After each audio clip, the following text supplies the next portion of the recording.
যে সমস্ত ভাইয়েরা বাংলাদেশ থেকে ভাবেন যে বিদেশে বস্তা বস্তা টাকা বা বিদেশে গেলেই অনেক টাকা বেতন হবে, তাদের ধারণাটা বোঝানোর জন্য আজকে এই ভিডিওটা আমি করলাম।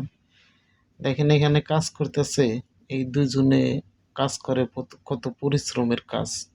এই যে যে বস্তাগুলো দেখতে পারতেছেন, এই বস্তাগুলো হলো পিতলের পিতলের পাইপ কাটা যে ছাদগুলা বাঁচা থাকে, সেইগুলা ওরা এই যে চাপ মেশিন দিয়ে তারপরে ছোট ছোট একটা টুকরার মতো করে ওইটা সাজায়।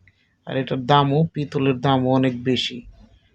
আর বিশেষ করে যেসব ভাইরা মালয়েশিয়ায় আসবেন, সেই সব ভাইয়েরা আসলে অলসতাভাবে দিন না কাটায়া কাজের প্রতি মনোযোগী হন। কারণ মালয়েশিয়াতে কিন্তু ১০০ ফ্যাক্টরি থাকলে সেখানে ৯৫% চাইনিজদের ফ্যাক্টরি। আর চাইনিজদের পকেট থেকে টাকা নেওয়া মানে অনেক বিরাট কিছু। এটা সৌদি আরব বা দুবাই বা কাতারের মতো না যে আপনার বসায় বসায় মুদিরে টাকা দিল।